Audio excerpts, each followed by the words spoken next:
প্রচারে রীতিমতো ঝড় তুলেছেন প্রাক্তন এবং বর্তমান। মানিক সাহা এবং বিপ্লব দেব প্রাক্তন ও বর্তমান দুই মুখ্যমন্ত্রী গোটা বিলোনিয়া চষে বেড়াচ্ছেন।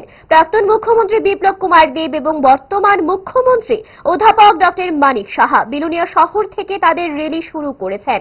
র্যালিটি শহরের বিভিন্ন জায়গা চষে বেরিয়ে একটি স্থানে এসে জড়ো হয়।